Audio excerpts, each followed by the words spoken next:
Merci. Merci pour cette opportunité de service qui, j'espère, te conviendra, te satisfera. Et merci pour le don du Saint-Esprit et son assistance à cette œuvre bénie. Nous poursuivons notre enseignement ce matin concernant le tribunal du Mashiach. Et pour cela, nous ouvrons les Saintes Écritures dans le livre des Hébreux au chapitre 12 du premier verset jusqu'au verset 4. Hébreux chapitre 12 de 1 à 4.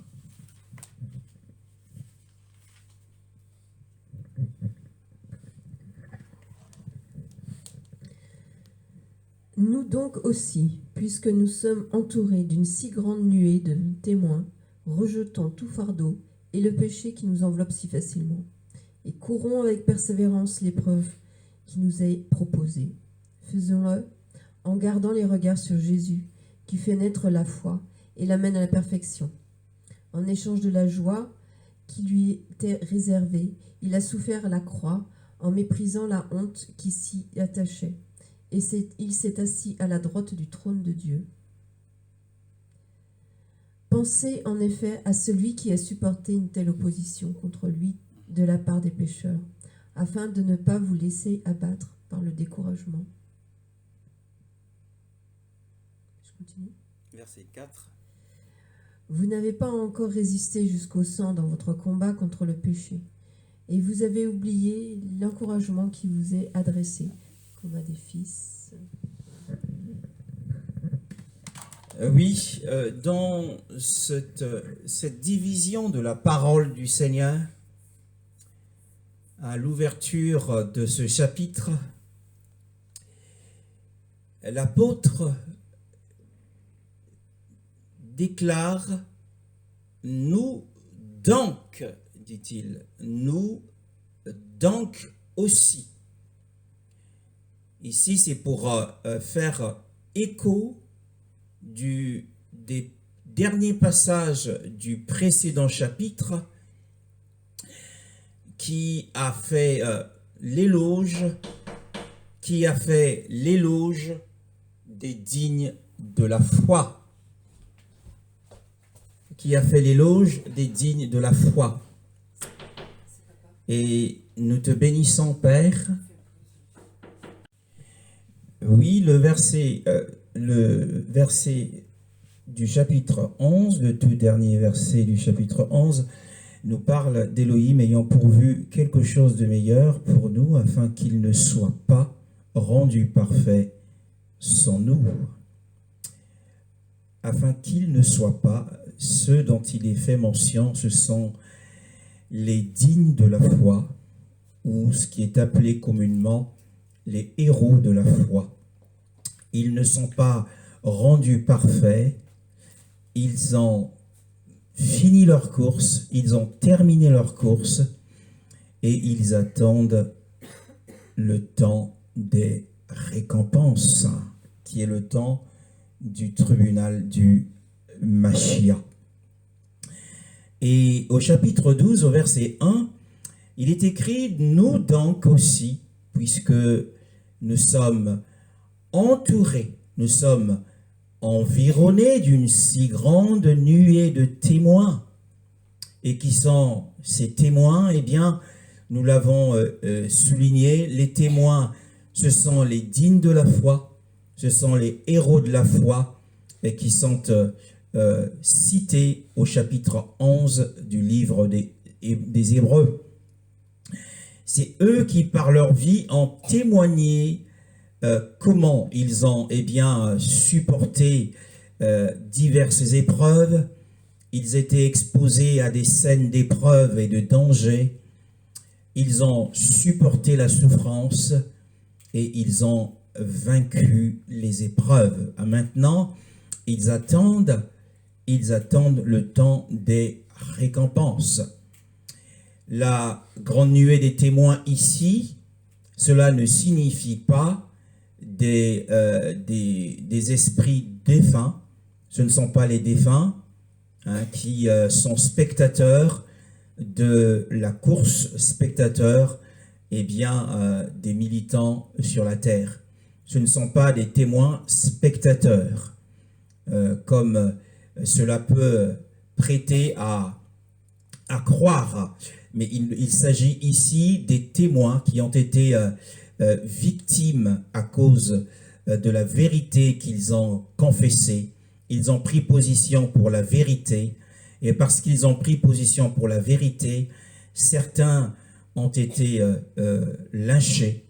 Ils ont été martyrisés. Donc parmi les témoins, puisque d'ailleurs le mot témoin signifie martyr, nombreux de ces héros de la foi, nombreux de ces dignes de la foi ont perdu leur vie.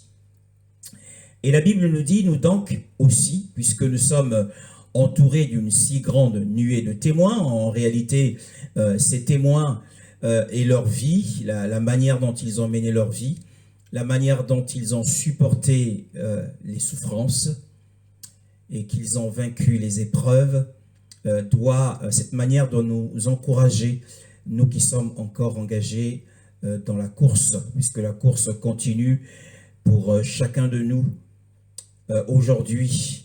Et c'est une course qui est presque à son terme. La fin du parcours n'est plus très loin. La longueur du parcours a été décidée par Elohim lui-même, qui est le grand arbitre. Et la Bible nous dit, nous qui sommes entourés donc cette si importante nuée de témoins, de par leur vie et de par la fin de leur vie, sachant que concernant leur vie, le niveau la qualité et le niveau de vie qu'ils avaient au début était la même qualité et le même niveau de vie qu'ils ont eu à la fin de leur vie. Bien aimés, rien n'avait baissé dans leur vie. Bien au contraire, il y avait une nette augmentation dans leur progression dans la foi. La Bible dit alors, mettons de côté tout fardeau, et le péché qui nous entoure avec habileté ou qui nous assaille avec facilité. Et la Bible dit, courant avec persévérance ou avec patience dans l'arène qui est placée devant nous. Alors, un coureur qui est engagé dans la course, qui est un candidat à la récompense, doit faire une chose, selon l'exhortation de l'apôtre dans ce passage, c'est de mettre de côté tout fardeau, c'est-à-dire tout poids spirituel, le fardeau spirituel. Nous allons essayer de creuser pour essayer de comprendre ce que signifie le fardeau ici et ce que signifie le péché qui nous enveloppe si facilement. Pourquoi? Il faut le mettre de côté parce que ce fardeau peut être un poids superflu qui pourrait entraver notre progression, la rapidité de notre course et peut nous empêcher de justement atteindre le but. Le but, c'est lequel?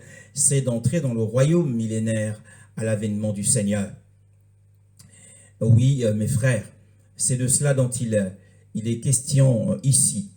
Alors, pour comprendre ce que c'est que le fardeau, nous allons dans l'évangile de Matthieu, Matthieu chapitre 13. Matthieu chapitre 13, et le Seigneur nous en donne l'explication. 13, le verset 22.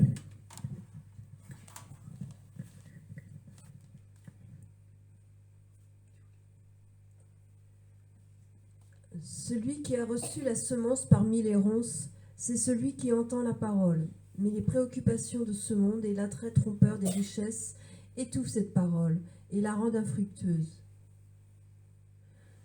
Voilà. Donc ici, il est question eh bien, de la semence de la parole. Le semeur, c'est Yoshua lui-même, et la semence étant la parole. Et nous voyons ici que les soucis ou les préoccupations de cet âge, et aussi la tromperie des richesses, et dans d'autres versions, il est parlé des convoitises des autres choses, viennent étouffer la parole et la rendent stérile ou infructueuse. Donc ici, dans la course dans laquelle nous sommes engagés pour le prix, pour entrer dans le royaume millénaire, eh bien les soucis de chaque jour, l'amour de l'argent, si nous voulons y mettre toutes nos forces, beaucoup mettent toutes leurs forces pour eh bien, acquérir des richesses. Ils veulent devenir riches. Hein? C'est le désir de s'enrichir. Et on parle dans beaucoup d'assemblées, on parle beaucoup d'argent, on parle de richesse. Et nous voyons que les richesses, l'amour des richesses, ou les soucis de la vie, les préoccupations de la vie, et les autres types de convoitises sont les fardeaux ou le poids spirituel qui va entraver notre course. N'est pas engagé dans la course le croyant chrétien qui recherche de toutes ses forces les richesses de ce monde, qui recherche l'or de ce monde, qui recherche la renommée de ce monde. Celui-là est déjà disqualifié. Donc, le fardeau dont nous devons, d'après l'apôtre Paul, dans l'Épître aux Hébreux, ce que nous devons mettre de côté, eh bien, ce sont les soucis de la vie. Hein? Tout ce qui va engager, ce sont les choses dont il est question ici, ce sont parfois des choses positives. Tout ce qui va engager le cœur, tout ce qui engage le cœur, ça va être ton temps, ça va être ton travail, ça va être tes compétences, tes capacités, ça va être ton argent, ça va être ta voiture, ta maison. Toutes ces choses ne doivent pas engager notre cœur. D'ailleurs, Yoshua, s'adressant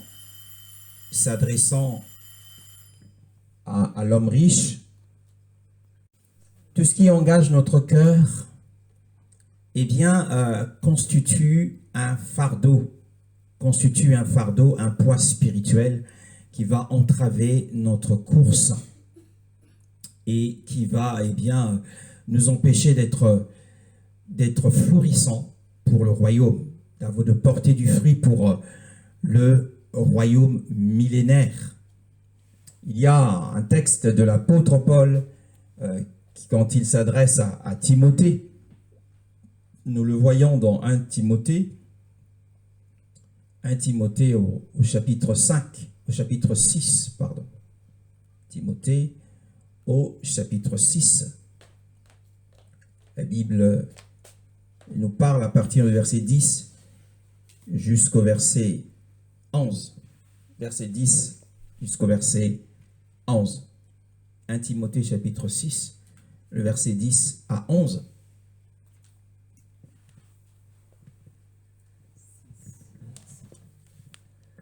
L'amour de l'argent est en effet à la racine de tous les maux.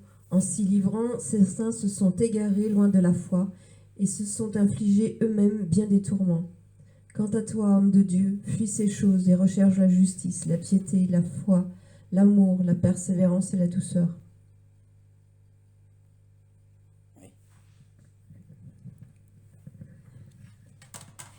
Oui, nous lisons bien que la parole de Dieu nous dit, quant à toi, homme de Dieu, fuis ces choses.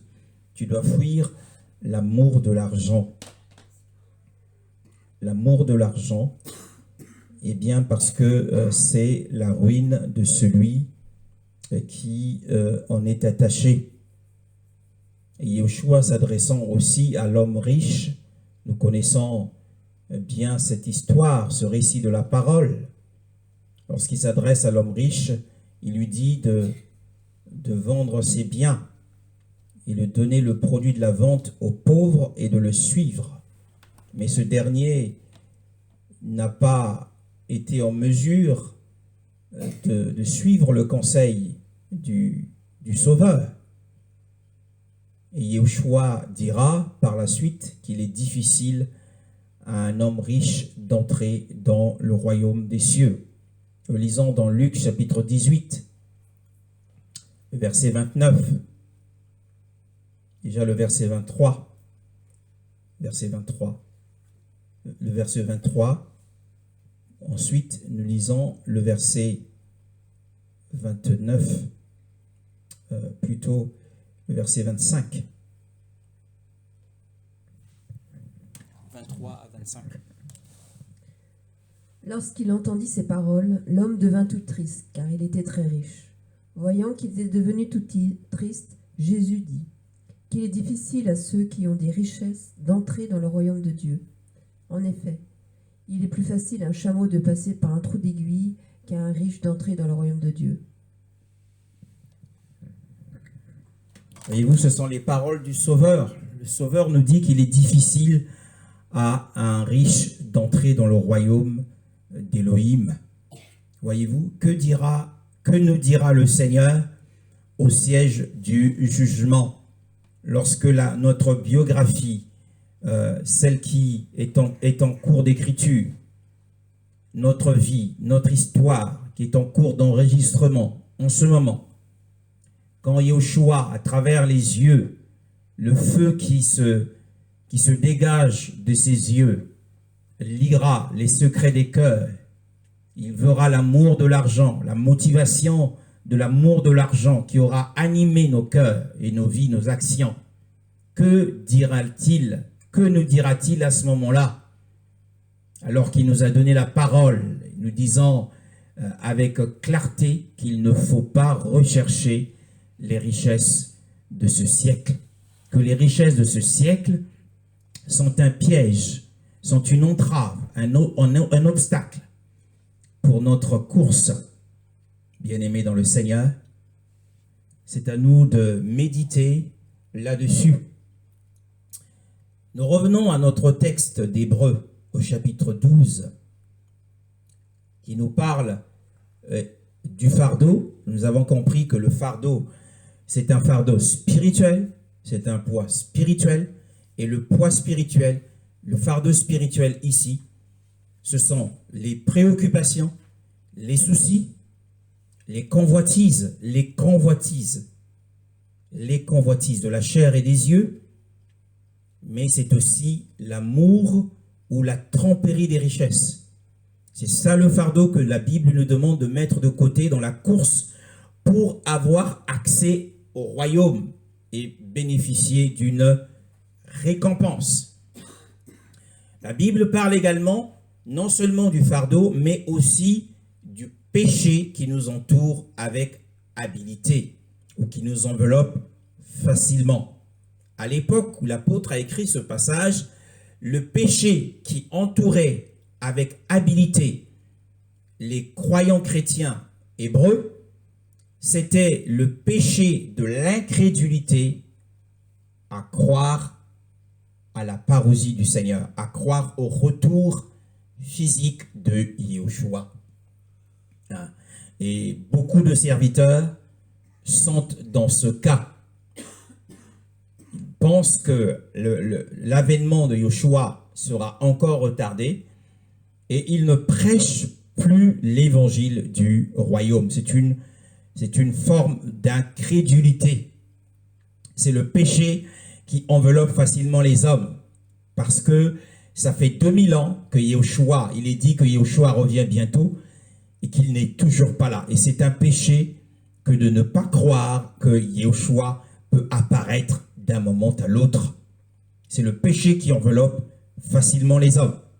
Mais il y a aussi les péchés de notre nature. Nous avons des péchés dont nous sommes enclins.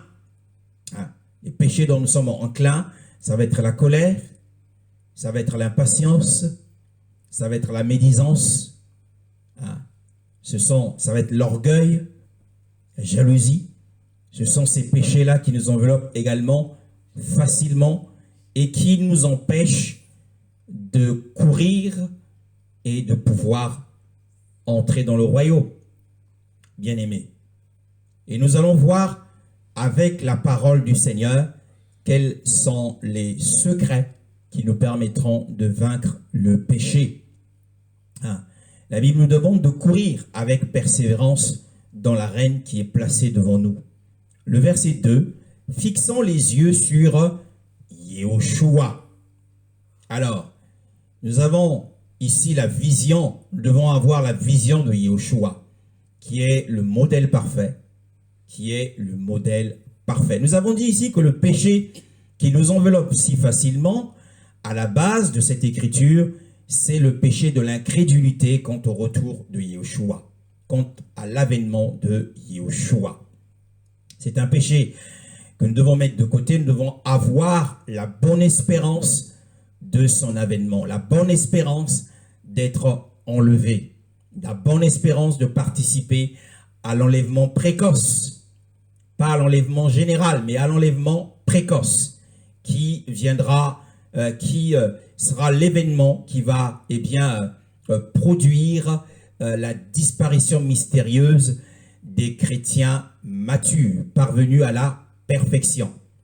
Des hommes parvenus à la perfection, c'est-à-dire à la maturité spirituelle. Mais quant aux autres, aux laissés pour compte, ils devront passer par la grande tribulation pour être exposés au soleil de cette épreuve afin de rapidement mûrir et de participer à l'enlèvement général, qui est la moisson générale dans les airs. Puisque le premier enlèvement, c'est l'enlèvement de l'enfant mâle vers le trône, bien-aimé dans le Seigneur. Fixant les yeux sur Yehoshua. Alors, dans différentes versions, il est dit, il est l'auteur de la foi qui mène à la perfection. Et dans d'autres versions, il est parlé qu'il est le chef et le consommateur de la foi. Alors, que signifie cette expression qu'il est l'auteur de la foi qui l'amène à la perfection? Je ne suis pas tout à fait d'accord avec cette version. Qu'il est le chef et le consommateur de la foi, mais plutôt qu'il est l'auteur et le consommateur de la foi. Voilà en quoi consiste la pensée primaire de ce passage, fixant les yeux sur Yehoshua, qui est l'auteur, et non pas qui mène à la perfection, mais qu'il est l'auteur et le consommateur de la foi. La foi dont il est question ici, pour comprendre ce passage, la foi dont il est question ici, ce n'est pas la foi, ce n'est pas la croyance en tant que principe du cœur. Ce n'est pas ce principe du cœur, je crois en la guérison, je crois en la délivrance, je crois et je suis sauvé. Ce n'est pas cette foi-là, ce n'est pas la foi personnelle. Quand il est dit qu'il est l'auteur et le consommateur de la foi, c'est la foi de la religion chrétienne. La religion pure devant Elohim consiste à visiter les orphelins et les veuves et à se conserver pur et sans tache, loin du monde. C'est la foi de la religion chrétienne. Yehoshua est l'auteur de la foi de la religion chrétienne. C'est lui qui a commencé la religion chrétienne. Nous savons que nous bénéficions tous du calendrier grégorien qui commence à l'ère chrétienne avec la naissance de Yehoshua. Hein? La foi dont il est question ici, c'est la foi du système. C'est la foi du système chrétien ou de la religion chrétienne qui commence avec Yehoshua et qui dépend de son absence. Ce système ou la religion chrétienne dépend de l'absence de Yeshua. Et lorsqu'il apparaîtra, il viendra pour clôturer la religion chrétienne. Son retour visible annoncera la clôture de la religion chrétienne ou de l'âge de l'Église. Ça sera la fin de l'âge de l'Église, la consommation de l'âge de l'Église. Donc il n'y aura plus de baptême, il n'y aura plus la Sainte Seine. Donc la foi, Yeshua est l'auteur et le consommateur de la foi. Hein, la foi dont il est question, c'est le système de foi qui est la religion chrétienne, commencée par Yeshua et qu'il clôturera à son avènement. Et nous avons dit que le péché qui enveloppe facilement les hommes ou les croyants chrétiens, c'est le péché de l'incrédulité concernant le retour ou l'avènement ou la parousie de Yeshua. Donc c'est pour cette raison que l'apôtre évoque ici que Yeshua est l'auteur et le consommateur de la foi. Et qu'il viendra, puisqu'il a débuté cela, et il viendra mettre un terme à cette religion. Et nous passerons à une autre dispensation après son retour. Ça sera la dispensation de la justice. Car il a dit, cherchez premièrement le royaume des cieux et sa justice, et le reste vous sera donné par-dessus tout. Ça sera la dispensation de la justice pendant le règne des 1000 ans. Et ça sera la fin de l'âge de l'Église ou de la religion chrétienne. En échange de la foi qui lui était réservée, donc là, il est le modèle parfait, la Bible dit qu'il a souffert la croix.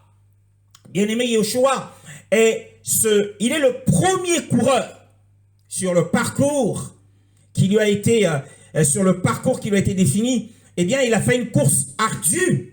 Il a fait une course ardue. Hein, et il a dû traverser des scènes d'épreuves, des preuves insupportables, humainement parlant. La Bible nous parle de la croix et de son amertume. Ayant vu la croix et son amertume, les douleurs qu'il a subies et la honte, la Bible nous parle de la honte qu'il a éprouvée. Mais, en échange de la joie, c'est-à-dire de la récompense, la joie ici c'est la récompense qu'il avait vue par la foi. Par la foi, cette récompense qui lui a été réservée. Eh bien, il a vu au-delà de la croix et son amertume, il a vu au-delà des douleurs et de la honte, cette récompense. Il avait les yeux fixés sur la récompense.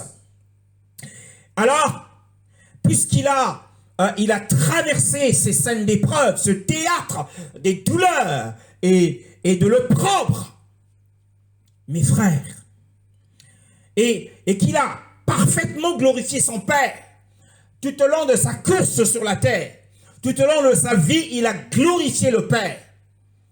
Il a pleinement satisfait le cœur du Père au point que il s'est assis à la droite du trône d'Élohim. L'expression être assis à la droite du trône d'Élohim parle de son exaltation, parle de la récompense. Et ce n'est que le commencement de la récompense.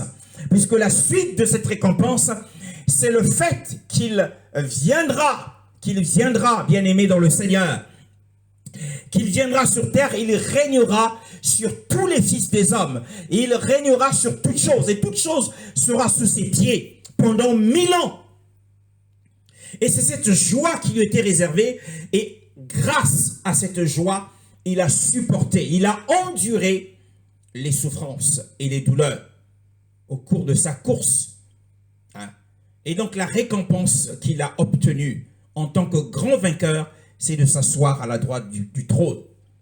Et c'est d'ailleurs la promesse qu'il fait à Laodicée. Celui qui vaincra s'asseyera avec moi sur mon trône, comme moi j'ai vaincu, et je me suis assis sur le trône de mon Père.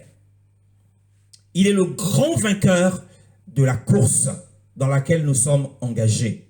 La Bible dit au verset 3, « Considérez en effet celui qui a supporté contre lui-même une telle opposition de la part des pécheurs, afin que vous ne vous lassiez pas, étant découragés dans vos âmes, bien-aimés dans le Seigneur. » Lorsque les difficultés particulières, des troubles arrivent dans nos vies, eh bien, nous avons tendance à nous laisser démoraliser, décourager, à tomber dans les pommes, à nous évanouir.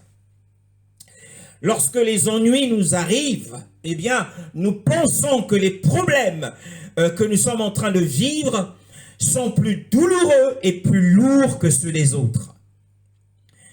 Nous pensons que nous sommes le centre du monde et que nous ne sommes pas aimés du Seigneur. Mais regardons à Yeshua. La Bible nous demande de considérer la vision de Yeshua, qui était sans péché. Eh bien, il a supporté la résistance, il a supporté la contre-vérité, il a supporté la méchanceté et le mensonge des pécheurs, lui qui était sans péché, lui le Fils de Dieu,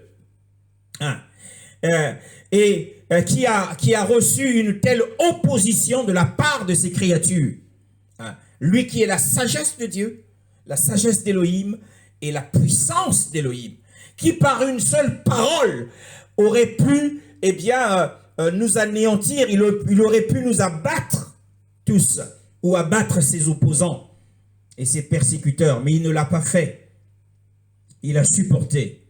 Alors, nos plaintes d'aujourd'hui lorsque nous souffrons, nos jérémiades, nos murmures, lorsque nous les plaçons à côté du témoignage de Yeshua, et après vérification, nous nous rendons compte que nous avons tort, eh bien nous devons supporter et endurer. Le verset 4 nous dit, vous n'avez pas encore résisté jusqu'au sang en combattant contre le péché. Mes frères, ici, nous voyons implicitement que c'est Yeshua qui impose des limites, aux persécuteurs. Vous n'avez pas encore. Ils ont pu résister à certaines oppositions, à certaines persécutions, mais l'apôtre leur écrit en leur disant, vous n'avez pas encore résisté jusqu'à livrer votre sang. Le sang ici, c'est la vie est dans le sang. Abandonnez votre vie en combattant contre le péché. Soit tu confesses que Yeshua est Seigneur et tu meurs, soit tu renies Yeshua et tu vis. Les mauvaises propositions du persécuteur. Nous allons dans un autre passage du même apôtre, dans le livre de Philippiens au chapitre 3.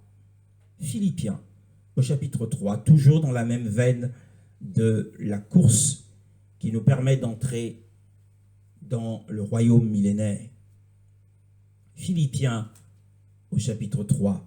Nous allons lire le verset 10 jusqu'au verset 14. Philippiens 3, 10 à 14.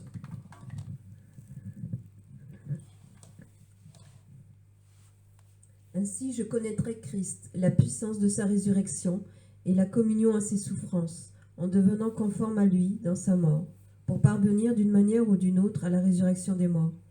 Ce n'est pas que j'ai déjà remporté le prix ou que j'ai déjà atteint la perfection, mais je cours pour tâcher de m'en emparer, puisque de moi aussi Jésus-Christ s'est emparé. Frères et sœurs, je n'estime pas m'en être moi-même déjà emparé, mais je fais une chose, oubliant ce qui est derrière et me portant vers ce qui est devant. Je cours vers le but pour remporter le prix de l'appel céleste de Dieu en Jésus-Christ. Oui, c'est un beau témoignage de l'apôtre Paul. L'apôtre Paul nous dit au verset 10 que le désir de son cœur, c'était de connaître Yeshua plus encore. Le connaître lui, à travers sa relation avec le Yeshua, il voulait davantage le connaître. Il voulait davantage connaître le Seigneur, Adonai, et, dit-il, et la puissance de sa résurrection. Et, dit-il, et la communion de ses souffrances en devenant conforme à lui dans sa mort. Que signifient ces paroles? Dans sa relation avec Yahushua, il voulait davantage approfondir cette relation. Et ensuite, ce qu'il recherchait avec assiduité, ce qu'il recherchait continuellement, perpétuellement, quotidiennement, chaque jour dans la prière, c'était non seulement de le connaître, non seulement d'échanger avec Yahushua par le Saint-Esprit, de connaître les sentiments qui sont en Yahushua au moment précis où il était en relation avec lui, mais c'est qu'il voulait aussi, eh bien, connaître la puissance, expérimenter la puissance de sa résurrection. Ainsi, l'apôtre devient pour nous un modèle dans cette quête en vue du royaume millénaire. Nous devons, comme l'apôtre Paul, eh bien, rechercher dans notre relation de prière avec Yahushua, dans nos échanges avec le Saint-Esprit, à davantage le connaître, à davantage entendre sa voix, même à travers nos oreilles charnelles, entendre la voix du Saint-Esprit.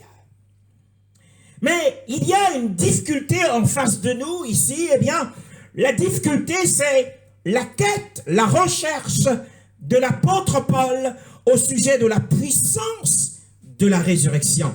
Pourtant, dans le témoignage de l'apôtre, dans les actes des apôtres, il est dit, eh bien, que la puissance d'Élohim se manifestait tellement en lui qu'on appliquait sur son corps, eh bien, les mouchoirs qui avaient touché ses vêtements, et ensuite on les appliquait sur les malades et le malade était guéri. Et que Yahweh faisait et accomplissait des grands miracles par les mains de l'apôtre Paul. Il accomplissait des grands miracles. Alors nous comprenons que la puissance de la résurrection dont il est question ici, ce n'est pas la puissance des miracles, ce n'est pas la puissance des guérisons, ce n'est pas la puissance des signes et des prodiges. Mais qu'est-ce que c'est que cette puissance? Dans le livre des Éphésiens, au chapitre 2, le verset 5 à 6, il nous est dit quelque chose au sujet des croyants chrétiens. Éphésiens chapitre 2, le verset 5 à 6.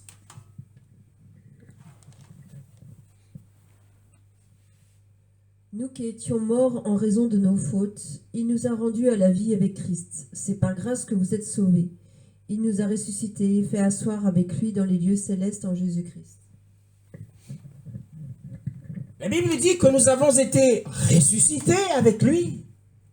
Donc, en d'autres termes, nous sommes morts avec lui.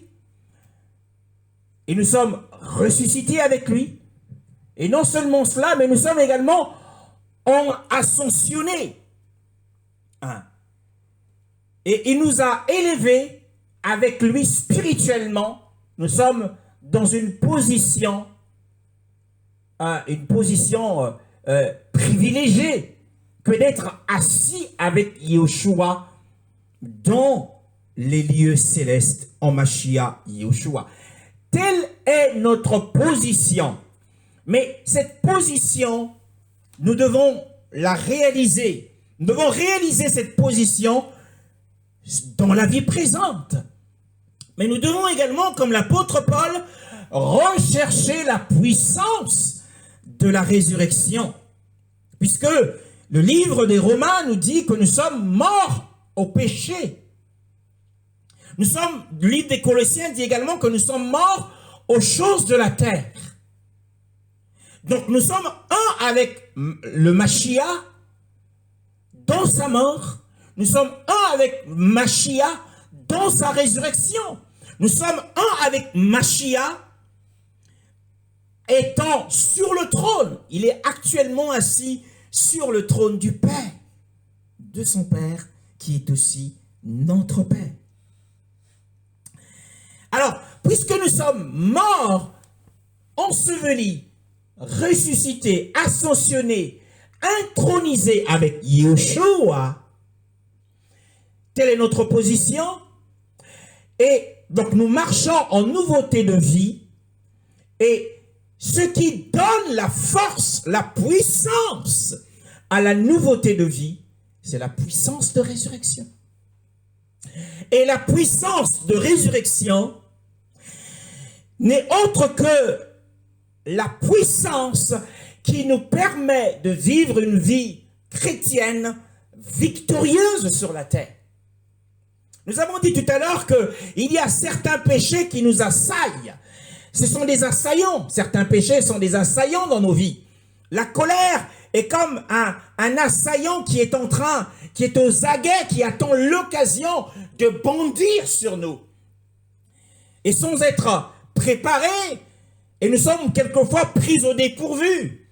Et nous voici en un quart de tour montés sur nos grands chevaux. Nous tombons dans la colère, dans les cris, et nous voici dans l'impatience, dans la médisance et dans tout type de péché de caractère. Or, Yeshua, par son esprit, a pourvu à la source de la victoire sur le péché, sur les actes de la chair. Et cette source de victoire, c'est la puissance de la résurrection que recherchait l'apôtre Paul. Il la recherchait continuellement dans sa relation avec le Seigneur. Ce n'est pas la puissance des dons miraculeux, des pouvoirs surnaturels, mais c'est la puissance qui nous permet de vaincre la chair, qui nous permet de vaincre la colère, de vaincre la convoitise, de vaincre les soucis, de vaincre le doute, de vaincre la médisance, la jalousie, le ressentiment, de vaincre tout péché. C'est la puissance en Yeshua dans la résurrection. Et nous marchons aussi, les croyants sont des chrétiens qui marchent en nouveauté de vie, c'est-à-dire ce sont des fils de la résurrection. Et cette puissance est disponible. Elle est disponible devant le trône. Par la prière de chaque jour, nous devons en être dotés pour que chaque jour, nous ayons la victoire sur le péché à travers notre chair, la victoire sur le monde et ses attraits.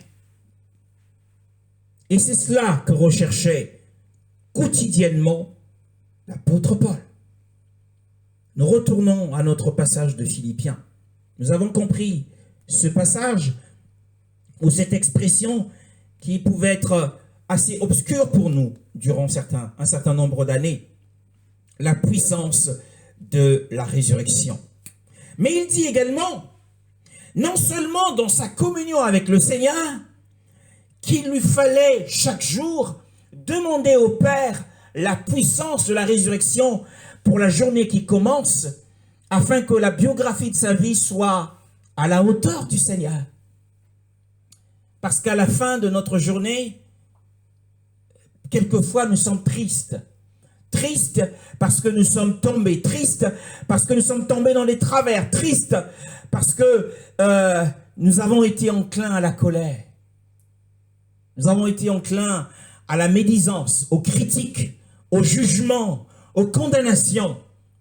Mais lorsque le matin venu, nous prions et demandons à Adonai de disposer pour nous cette puissance de la vie, de résurrection, afin que nous puissions être victorieux quand la colère frappe à notre porte et que nous puissions la dominer, eh bien, lorsque nous finirons la journée victorieux, un jour, 2 jours, 3 jours, 1 semaine, 2 semaines, 3 semaines, nous voici sur le chemin de la sainteté, mais aussi, eh bien, sur la course pour le royaume. Car les actes que nous posons, chaque transgression que nous commettons est une menace à notre future récompense.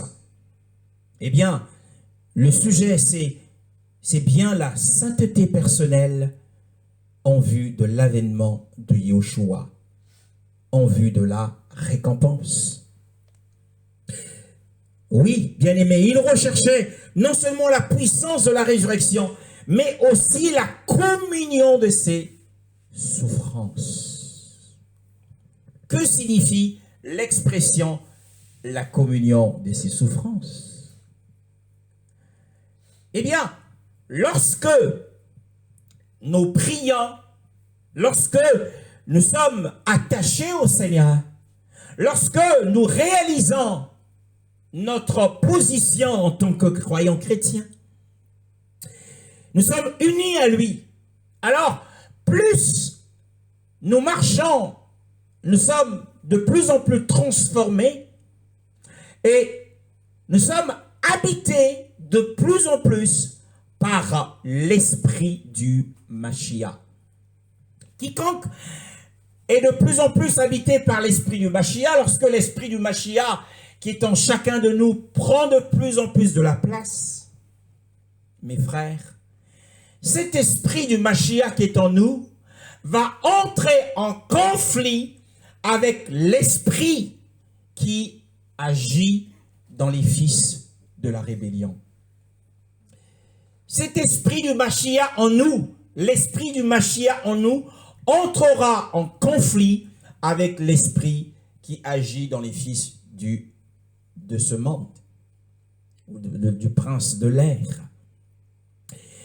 Et ce conflit va entraîner le rejet.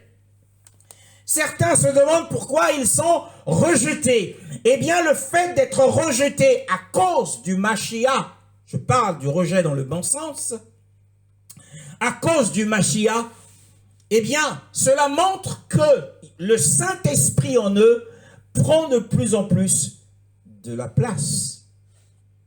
Si vous souffrez à cause du Mashiach, alors l'esprit de gloire habite en vous. Et cet esprit de gloire, c'est l'esprit du Mashiach.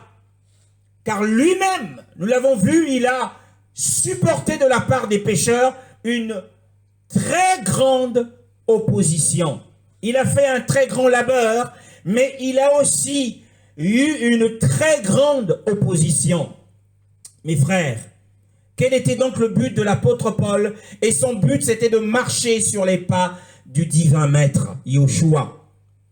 Donc la communion des souffrances signifie que, eh bien, lorsque nous devenons de plus en plus semblables au Mashiach, à Christ, dans notre marche quotidienne, nous serons rejetés par le monde. Le monde va nous rejeter. Et ce rejet va entraîner la souffrance.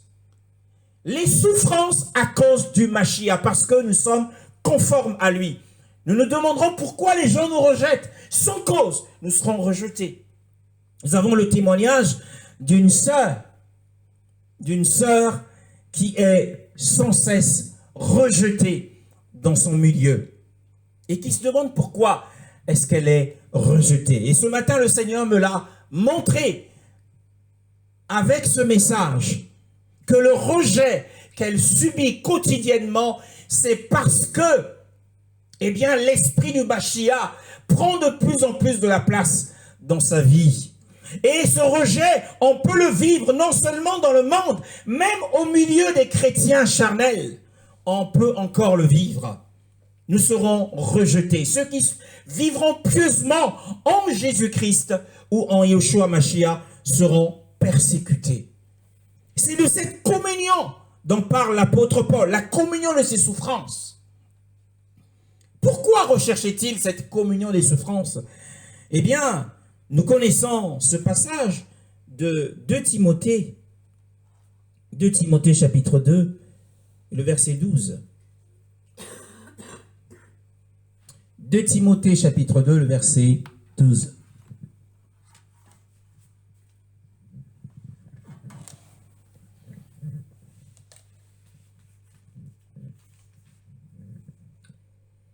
Si Si nous persévérons, nous régnerons aussi avec lui. Si nous le renions, lui aussi nous reniera. Verset 12, c'est dit comme ça? Oui. 2 Timothée 2, 12.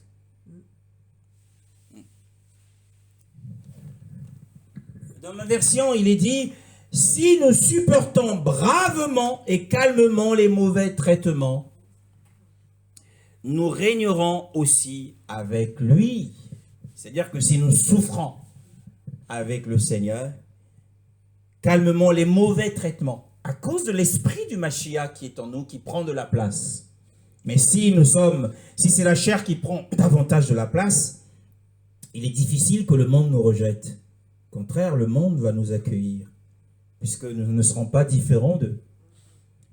Mais si l'esprit du Mashiach prend de plus en plus de place en nous, eh bien, l'esprit qui agit dans le monde, à cause des voies du monde, puisque nos voies seront différentes de ceux du monde, eh bien, nous subirons des mauvais traitements.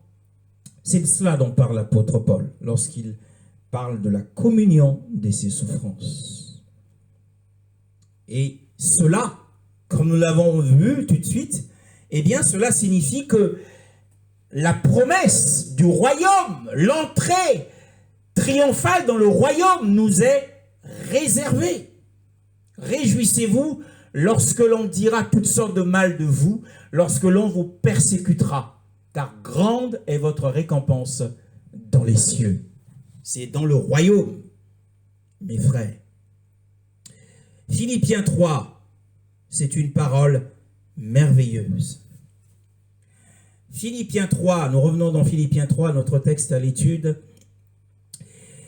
Nous voyons que l'apôtre, au verset 10, recherchait davantage de relations, davantage de connaissances personnelles, intimes, profondes de Yeshua, mais aussi la puissance de sa résurrection pour mener une vie chrétienne victorieuse, pour être vainqueur du péché, vainqueur de la chair, vainqueur du monde, mais aussi la communion de ses souffrances. Nous avons dit, ce sont les mauvais traitements lorsque l'esprit de Yeshua prend de la place en nous. Et il recherchait autre chose, donc il y a plusieurs choses au verset 10 qu'il recherchait. Il recherchait la connaissance, davantage de connaissance, la profondeur de la communion, la puissance de la résurrection, la communion de ses souffrances, 3. Et la quatrième chose, c'est de devenir conforme à lui dans sa mort. Il voulait devenir conforme à Yeshua dans sa mort. Que signifie l'expression devenir conforme à Yeshua dans sa mort? Nous savons que Yeshua a été condamné à mort parce que le principal mobile de sa condamnation à mort, c'est parce qu'il avait déclaré qu'il est le roi des Juifs. C'est la première sentence, c'est la sentence principale qui le conduit à la mort. Et qu'il a déclaré ensuite que, en tant que fils de l'homme, il viendra régner sur la terre. Et cette condamnation à mort est une mort en martyr. Yeshua est mort en martyr. Mes frères, Yeshua est mort en martyr, en tant que c'est le premier martyr de l'ère chrétienne. Yeshua. Et l'apôtre Paul, l'ambition, le désir de son cœur,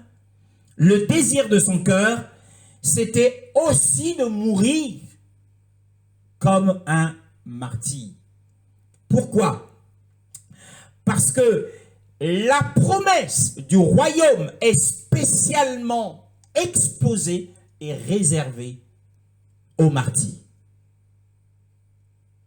Hein? La Bible dit d'ailleurs, nous le voyons dans Apocalypse chapitre 20, Apocalypse chapitre 20, le verset 4. Le royaume millénaire est réservé, est ouvert à tous, mais spécialement pour les martyrs. Est ouvert à tous, mais spécialement pour les martyrs. Bien-aimés dans le Seigneur. Apocalypse chapitre 20, le verset 4. Ensuite, je vis des trônes, et ceux qui s'y assirent reçurent le pouvoir de juger. Je vis aussi l'âme de ceux qui avaient été décapités à cause du témoignage de Jésus et à cause de la parole de Dieu, de ceux qui n'avaient pas adoré la bête ni son image, et qui n'avaient pas reçu sa marque sur le front ni sur la main. Ils revinrent à la vie, et ils régnèrent avec Christ pendant 1000 ans.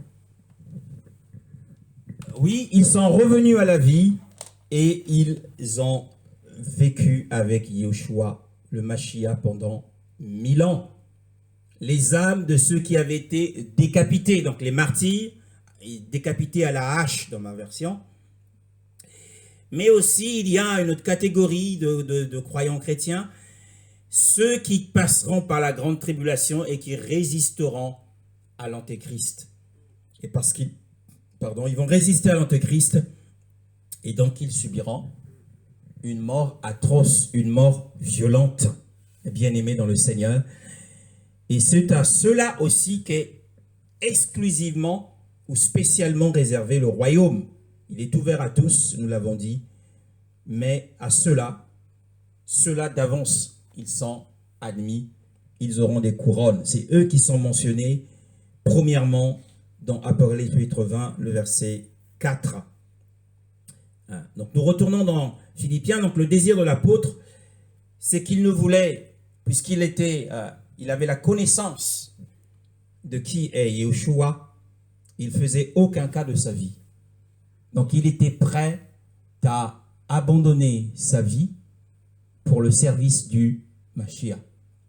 Il était prêt à abandonner sa vie, bien-aimé dans le Seigneur. C'est ce que signifie devenir conforme à lui dans sa mort. Donc il voulait mourir comme Yeshua en martyr. Pour arriver en effet par n'importe quel moyen, dit-il.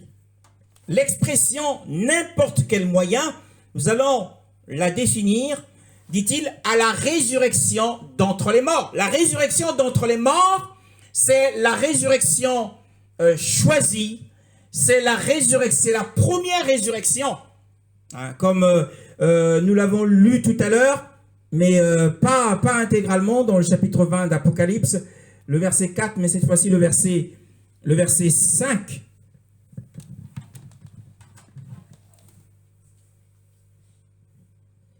Les autres morts ne revinrent pas à la vie avant que les 1000 ans soient passés. C'est la première résurrection. Verset 6.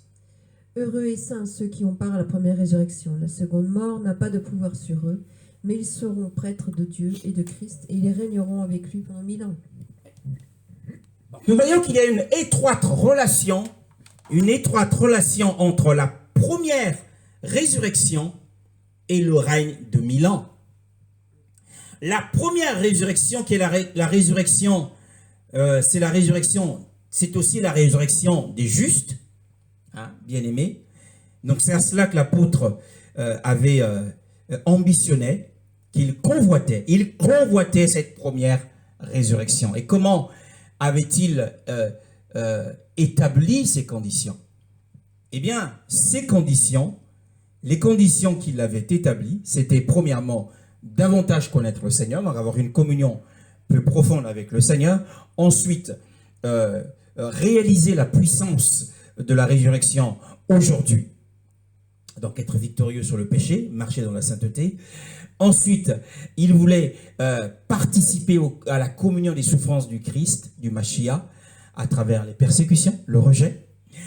Et il voulait mourir en martyr. Donc, pour lui, mourir en martyr, ces 4 points qu'il a évoqués sont les conditions nécessaires pour participer à la première résurrection. Et pour lui, celui qui participe à la première résurrection, qui est la résurrection d'entre les morts, ou la résurrection des justes, eh bien, participera au royaume de 1000 ans.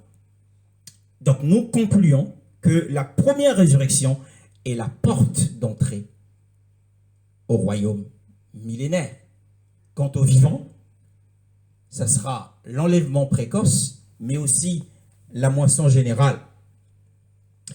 Puisque nous voyons dans Apocalypse chapitre 11, le verset 18, Apocalypse chapitre 11, le verset 18, des choses qui nous sont dites.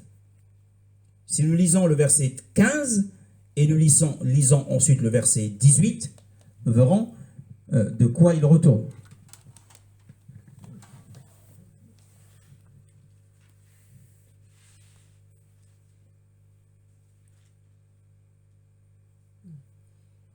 Le 7e ange sonna de la trompette, et des voix fortes retentirent dans le ciel. Elles disaient, « Le royaume du monde est remis à notre Seigneur et à son Messie, et il régnera au siècle des siècles. » Verset 18. Les nations se sont irritées, mais ta colère aussi est venue. Voici le moment de juger les morts et de récompenser tes serviteurs les prophètes, et les saints, et ceux qui craignent ton nom, petits et grands, et de détruire ceux qui détruisent la terre. Voilà.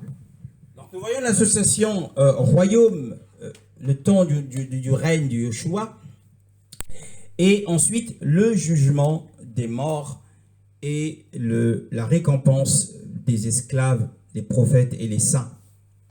Donc la résurrection d'entre les morts, c'est aussi la résurrection des récompenses devant le tribunal du Mashiach. Nous revenons à notre texte de Philippiens chapitre 3. Donc nous avons compris ce que l'apôtre Paul recherchait avec assiduité. Dit-il, eh bien, pour arriver, en effet, au verset 11 de Philippiens chapitre 3, par n'importe quel moyen. L'expression n'importe quel moyen implique, premièrement, l'empressement de l'apôtre. Il a cru au Seigneur. Voyez-vous, la foi ne suffit pas. La foi que nous avons, la foi l'a placée sur le sol de la justification. La croix était pour lui le symbole de sa vie. La croix doit être le symbole de notre vie, mes frères. Car j'ai été crucifié avec le Mashiach. Et ce n'est plus moi qui vis, c'est le Mashiach qui vit en moi. La croix est le symbole de notre vie et le sol de sa justification. Paul était justifié par le moyen de la foi, comme nous le sommes aujourd'hui.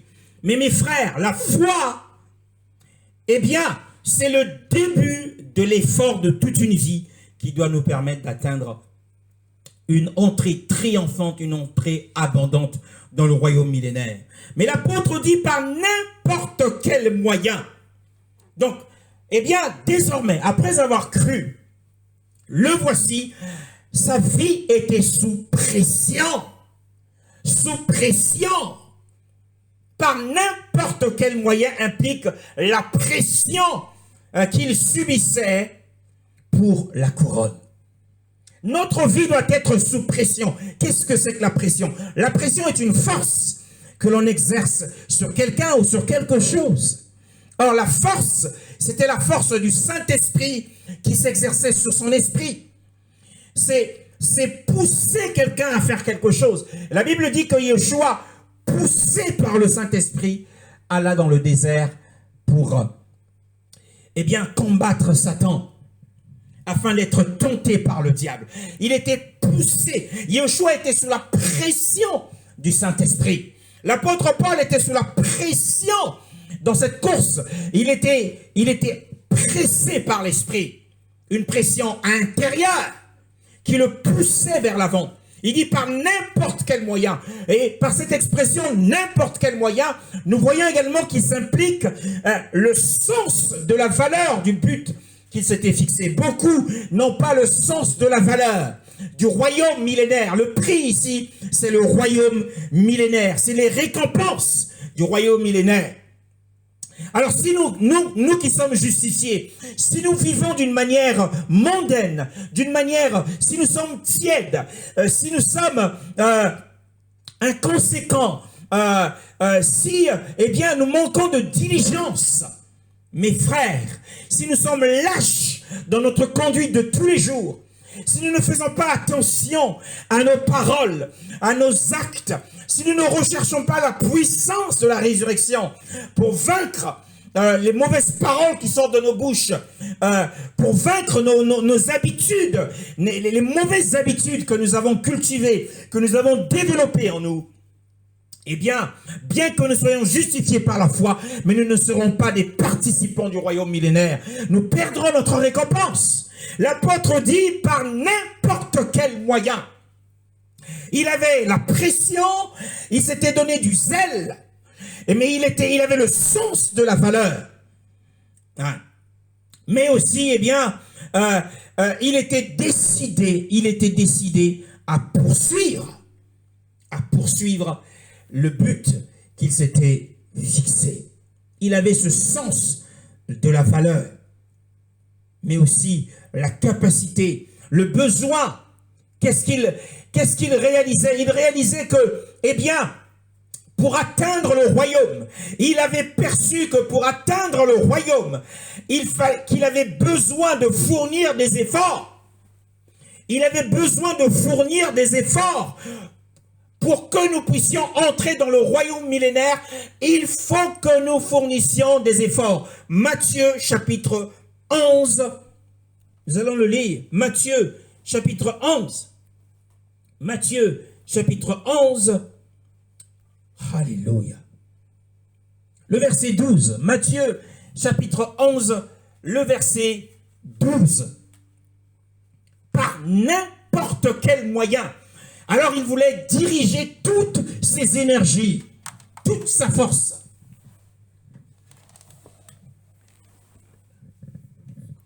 Verset 12.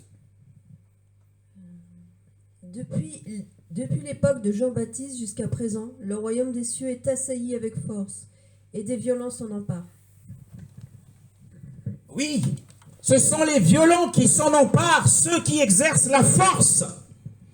Et l'image ici est donnée du royaume. C'est un royaume avec une très haute muraille. Et pour accéder à ce royaume, il faut escalader le mur. Parce que dans ce royaume, il y a des richesses. Mais la porte est inaccessible. Alors, il faut faire le mur. Les violents, ce sont ceux qui font le mur.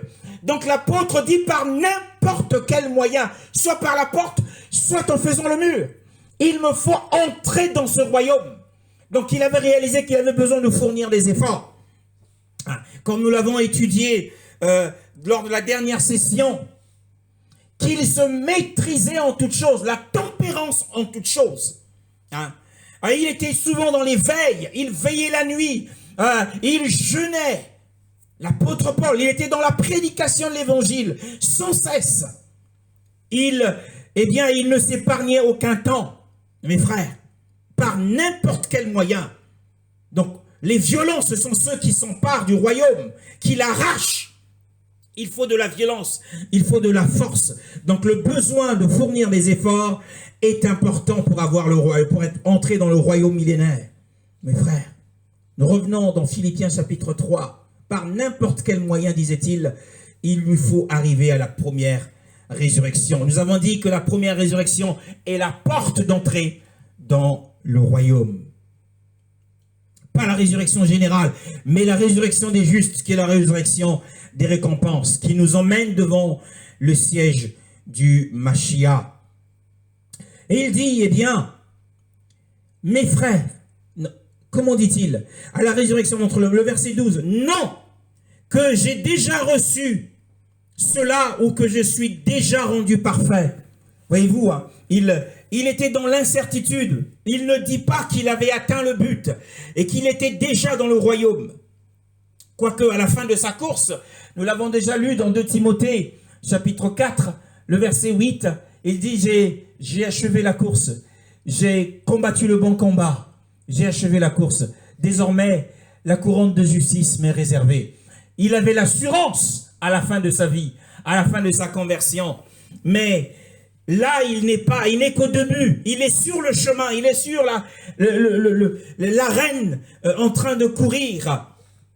Il est candidat à la course. Et dit-il, mais je cours pour le saisir, pour saisir le royaume, pour saisir la récompense. Et c'est pour cela aussi que j'ai été saisi par le Mashiach Yehoshua. Que signifie cette expression? J'ai été saisi par le Mashiach Yehoshua. Nous connaissons tous l'histoire de Saul de Tarse. Comment cet homme était tellement zélé et qu'il avait de l'aversion, il avait de l'inimitié contre ces partisans du Nazaréen, d'un certain Yehoshua qui, dit-on, était le roi des Juifs. Alors il s'en est pris aux disciples, il a persécuté les disciples. Et il avait reçu de la part des souverains sacrificateurs des lettres, qui lui permettraient d'aller à Damas et d'en enfermer certains et peut-être de les mettre à mort. Nous voyons qu'il a mis son suffrage au meurtre d'Étienne. Alors sur le chemin de Damas, et là, il a vu apparaître une lumière éblouissante qu'il a chaviré, qu'il a renversé de son chevauchement vers Damas. C'est là qu'il avait été saisi. Lorsqu'il dit « Moi aussi j'ai été saisi par le Mashiach », c'est là que Yehoshua l'a arrêté. Et après que Yehoshua l'ait arrêté, il l'a rendu aveugle.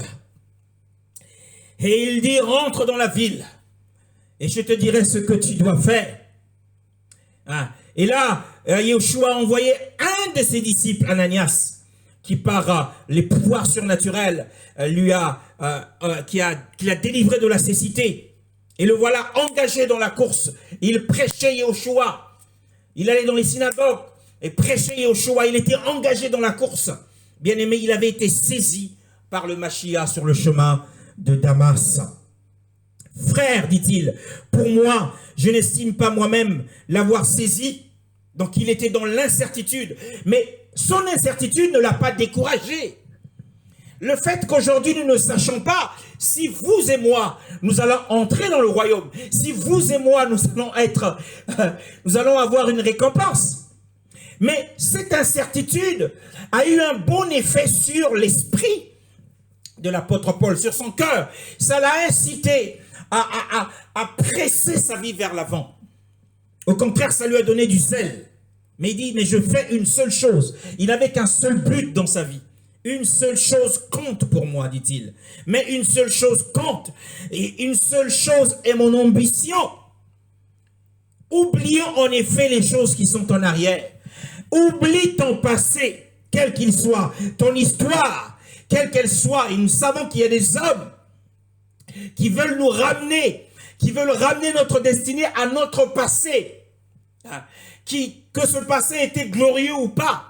Il y a des hommes dont la tendance aujourd'hui, c'est de ramener d'autres hommes dans leur vie passée, de les accuser par rapport à leur vie passée. Mais l'apôtre Paul dit, oublie ton succès d'avant, oublie tes réalisations spirituelles d'il y a 5 ans, d'il y a 10 ans. Ne dis pas quand nous étions. Quand j'étais converti nouvellement, j'adorais le Seigneur, j'étais zélé. Non, oublie cela. L'apôtre Paul dit, oublie en temps passé. Alors ne disperse pas tes énergies. Il se concentrait, il voulait diriger toutes ses énergies sur ce qui était devant lui. En effet, les choses qui sont en arrière, et me portons vers celles qui sont devant. C'est le royaume millénaire. Le royaume millénaire. Donc il voyait le royaume futur. Et dit-il au verset 14, je cours vers le but. Pour le prix, bien-aimé, le prix, nous l'avons dit, c'est le royaume. Le prix, c'est la récompense. Le prix, c'est aussi participer à cette première résurrection, qui est une résurrection choisie. Il est écrit, béni et saint celui qui a part à la première résurrection. C'est une résurrection sélective. Ne participeront à cette résurrection que ceux qui remplissent les conditions ici établies par l'apôtre qu'il a reçues du Seigneur. Connaître davantage le Seigneur, avoir une relation plus profonde, entendre sa voix, mais aussi expérimenter la puissance de la résurrection, qui est la puissance qui nous donne la victoire sur le péché, qui nous donne la victoire sur l'inimitié, qui nous donne la victoire sur le manque de pardon, qui nous donne la victoire sur la léthargie spirituelle, sur la paresse spirituelle, le sommeil spirituel, la puissance de la résurrection. Ce n'est pas la puissance des miracles, mais c'est la puissance de la victoire sur le monde, la victoire sur la chair, la victoire sur le diable et les démons.